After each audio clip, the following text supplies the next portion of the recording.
তৃণমূলের উন্নয়নের পাঁচালী কর্মসূচিতে ফের উত্তেজনা। এবার ঘটনাস্থল উত্তর 24 পরগনার স্বরূপনগর। যে ছবি আপনারা দেখতে পাচ্ছেন, এই স্বরূপনগরে বিধায়কের বিরুদ্ধে স্লোগান উঠল। স্বরূপনগরে চরমে তৃণমূলের গোষ্ঠী কোন্দল। বিনা মণ্ডল হঠাও, স্বরূপনগর বাঁচাও, এই স্লোগান যেমন উঠল, পাশাপাশি স্লোগান উঠল আগামী বিধানসভা নির্বাচনে স্বরূপনগরে নতুন মুখ চাই। আমার ছোট ভাই ইমরান রাজ্য সংখ্যালঘু মণ্ডলকে মহাশয় ওনাকে হটাও আর স্বরূপনগর তৃণমূল কংগ্রেস বাঁচাও। কারণ আজকে গরিব মানুষের কথা কেউই এ পর্যন্ত বলেনি। ভারতবর্ষের সাথে আমাদের সবার লক্ষ্য। নির্বাচনের আগে রাজনৈতিক মঞ্চ থেকে দেদার প্রবচন কানে আসছে, কিন্তু সেই সব প্রবচন স্ক্যান করে আদতে কি সারমর্ম উদ্ধার করেছে জেনজি? বোঝালেই তারা বুঝছেন নাকি অন্য কিছু ভাবছেন? চলুন আজ দমদম বিধানসভা কেন্দ্র ঘুরতে ঘুরতে দেখি জেনজি বলছে কি। আসুন আমার সাথে। আমি 10-এ 10 দেবো, কারণ এখানে উন্নয়ন খুবই ভালো। পুরো জিরো। অবনতির দিক থেকে তো 10-এ 10 নিশ্চিত, 10-এ 100 দেওয়া যেতে পারে। আপাতত 10-এ 10ই দেবো। লেবারেটি বেশি আছে, সেভাবে ইনকাম নেই, বেকারত্ব বেড়ে চলেছে, তো বেড়েই চলেছে। শিক্ষা তো এখন প্রায় সোনার পাথরবাটিতে পরিণত হয়েছে এই রাজ্যের তৃণমূল সরকারের আমলে। পশ্চিমবঙ্গের বর্তমান সরকার নতুন জেনারেশনকে এগিয়ে নিয়ে যাওয়ার চেষ্টা করছে। চাকরি নেই, 6000-এর উপরে বেশি শিল্পপতিরা, শিল্পীরা আজকে পশ্চিমবাংলা থেকে মুখ ফিরিয়েছে। কার দৌলতে, কাদের জন্য? সেই কর্মসংস্থান আরও বাড়ানোর জন্য যথেষ্ট পদক্ষেপ নিচ্ছেন। যুব সমাজ বলুন, ছাত্র সমাজ বলুন, আমার এলাকায় আমার পাড়ায় অনুকূল পরিস্থিতি নেই, সমস্তটাই প্রতিকূল। এখানে দাদাকে যখনই ডাকি তখনই আমাদের বাড়ির সামনে আসে, যখনই দরকার হয় তখনই পাই। উন্নতি তৃণমূল নেতাদের শুধু পকেটের উন্নতি, সাধারণ লোকের তো এখানে উন্নতি কিছু নেই। আমরা এতক্ষণ দমদম বিধানসভা কেন্দ্রের বিভিন্ন অঞ্চলে ঘুরে ঘুরে একদম নতুন মানুষ যারা এই যুগ, এই জেনারেশন অর্থাৎ জেন জি, তাদের নানান রকম মতামত শুনলাম তারা কি ভাবছে আগামী দিন সম্পর্কে, কর্মসংস্থান সম্পর্কে। আমাদের তো অবশ্যই চোখ থাকবে আগামী বিধানসভা ভোটের দিকে, আর আপনাদের কিন্তু চোখ রাখতে হবে এবিপি আনন্দে, কারণ এখানে কিন্তু আপনারা দেখতে পাবেন জেন জি ভাবছে কি।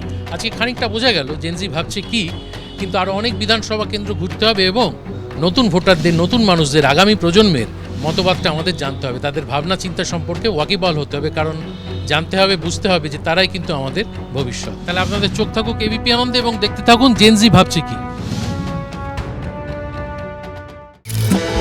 নির্বাচন যত এগিয়ে আসছে ততই রাজনৈতিক চাপানুতোর, রাজনৈতিক দরজা শোনা যাচ্ছে ব্যারাকপুরের রাজনৈতিক মহলে। সরকারি দল যারা আছে দায়িত্ব অবশ্যই তাদের উপরে বর্তাবে। এখন ক্রাইম রেটটা যদি আগে 100 থাকতো, তাহলে এখন ক্রাইম রেট হচ্ছে 2-3% ম্যাক্সিমাম। প্রতিদিন তৃণমূলের মদতে তাদের খুন সন্ত্রাস চলছে। কি বলছেন এখানকার মানুষজন সোচ্চারে? তারা কি বা বলছেন ফিস করে? শোনার চেষ্টা করব সেই সব কিছুই, কান পাতবো ব্যারাকপুর অঞ্চলে। তাহলে চলুন ঘুরে দেখি ব্যারাকপুর। উন্নয়ন তো নেই, উন্নয়নের নামে চুরি জোচ্চুরিটা বজায় রয়েছে। যে কোনো কাজ করতে গেলে যে কোনো গুন্ডার সাহারা নিতে হবে, ব্যারাকপুর অঞ্চলে না নেতার সাহারা নিতে হবে। কিছু না করতে পারলে তাহলে পুলিশ দিয়ে আপনাকে জেল খাটতে হবে। এখানকার পরিস্থিতি কিন্তু খুব ভালো। ব্যারাকপুর অঞ্চলে তো সেরকম কিছু নেই, অ্যাডমিনিস্ট্রেশন বলতে কিছু নেই। ব্যারাকপুর শিল্পাঞ্চলে উজ্জ্বল ভবিষ্যৎ আছে।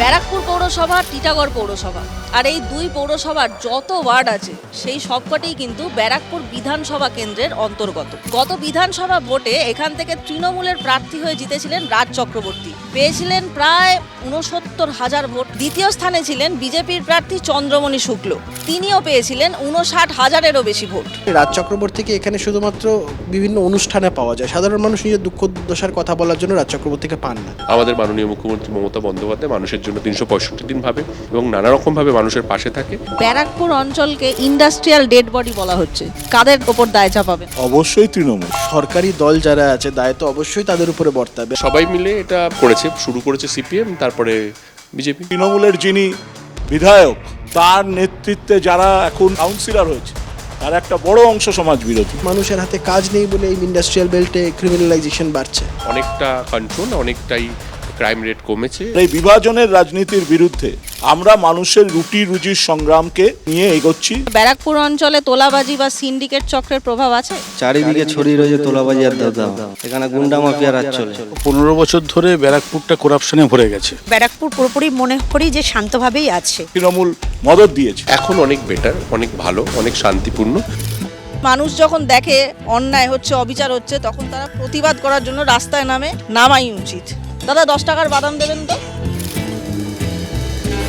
এই এসআইআর কিন্তু জনসমক্ষে এসছে এবং মানুষ ভীষণভাবে হ্যারাস হচ্ছে। আমরাও তো বলছি মানুষ অসুবিধার সম্মুখীন হচ্ছে, অহেতুক মানুষকে হয়রানি করবে সে যেই করুন না কেন, আমরা রাজনৈতিক দল হিসেবে সেটাকে কখনো মান্যতা দিতে পারি না। সব ঢপবাজি সোশ্যাল মিডিয়ার পলিটিক্স ওরা করে, বেসিক্যালি ওদের কোনো কাজ নেই মানুষকে বিচলিত করা, মানুষকে বিব্রত করা। এটা কিন্তু একটা ব্যাড ডিমার্কেশন হবে। 2011 থেকে টিল আজকের ডেট অব্দি অন্তত বিগত 14-15 বছরে ব্যারাকপুর একটা জঞ্জালযুক্ত শহর হয়ে গেছে। এডুকেশন ফিল্ড এবং যে সমস্ত সেক্টরগুলো আছে যেখানে কিন্তু ম্যান পাওয়ারটা লাগেই, সেক্ষেত্রে সেই কর্মসংস্থানগুলো তো রয়েইছে। আগের বছরের ডিসেম্বর মাসে প্রায় 4খানা কারখানা বন্ধ হয়ে গিয়েছে। এই বিষয়ে দায় কাদের ওপর বর্তায় বলে আপনার মনে হয়? সম্পূর্ণটা এই রাজ্যের শাসক দল যারা, যেখানে কলকারখানার জমি পাচ্ছে সেখানটা রিয়েল এস্টেটের প্রজেক্ট করবে, পয়সা করি কামাবে। কেন্দ্রীয় সরকারও এর জন্য দায়ী, এর জন্য আমাদের রাজ্য সরকারও দায়ী। শ্রমিকদেরকে ডিপ্রাইভ করে, মালিকদের সাথে একটা গোপন আতাত করে শাসক দলের নেতারা শুধু নিজেদের পকেট ভরতে ব্যস্ত। মোদি আর দিদির সেটিং সমস্তটা মালিকদের স্বার্থে। যখন নির্বাচন আসে তখন এরা বলে চটকল খুলে দেবো, আর তারপরে সব চটকলগুলো বন্ধ হয়ে যায়। সিপিএম এর সময় এদেরকে ডেট করে দেওয়া হয়, তারপরে আরো বেশি শেষ করে দিয়েছে সেন্ট্রাল গভর্নমেন্ট, যারা পাটের দাম বাড়িয়ে দিয়েছে। একটাই ইস্যু দুর্নীতি। ইন্টারনাল অনেক রকম কারণ হতে পারে, সেই কারণগুলো সব জট খুলে যাবে, আগামীতে কিন্তু সবকিছুই চালু হবে। ব্যারাকপুর পুরোপুরি মনে করি যে শান্তভাবেই আছে। রাস্তা প্রচণ্ড আগের থেকে অনেক ভালো রাস্তাঘাট হয়েছে। আমরা সেফটি আছি। আগে যে অভাবটা ছিল সোসাইটিতে, আজকে কিন্তু সেই অভাবটা নেই। ব্যারাকপুরকে এইভাবে আর কেউ চিনতে পারে না। ব্যারাকপুরকে সবাই বললেই বলে এ তো বোমগুলির ব্যারাকপুর। এখনকার যারা পলিটিক্যাল দায়িত্বে রয়েছে তারা কেউ ওখানে ক্রাইম চায় না, তারা চায় শান্তি। আমরা আতঙ্কিত আশঙ্কিত না, আমরা যে কোনো লড়াইয়ের জন্য প্রস্তুত। কলে জল আসবে কিনা আমি জানি না, কিন্তু এখানে যেখানে আমি দাঁড়িয়ে আছি, এখানে এলে জিভে জল অবশ্যই আসতে বাধ্য। কারণ আমি এই মুহূর্তে আছি বিরিয়ানির রাজধানী ব্যারাকপুরে, আর আমি নিজেকে আজ প্রমিস করেছি কাজ না মিটিয়ে কিন্তু বিরিয়ানি আমি খাবো না।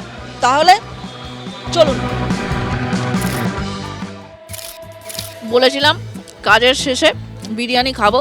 আমি আবার কথা রাখতে খুব ভালোবাসি, বিশেষ করে খাবার সংক্রান্ত কথা দিলে তো আমি রাখি। কিন্তু বিষয়টা হচ্ছে এই বিরিয়ানি খাওয়ার একটা বিশেষ কারণ আছে, জানেন? কারণটা হচ্ছে যেহেতু আজ আমি একজন সাংবাদিক, ইউটিউবার, কন্টেন্ট ক্রিয়েটারের পরিচয় ছাড়িয়ে আজ আমি একজন সাংবাদিক, তাই আমি খবর নিতে এসেছিলাম যে বিরিয়ানি হওয়ার আগে ঘি ঢালা হয় না বিরিয়ানি হয়ে যাওয়ার পর ঢাকনা খুলে ওপর দিয়ে হাত ঘুরিয়ে ঘি ঢালতে হয়।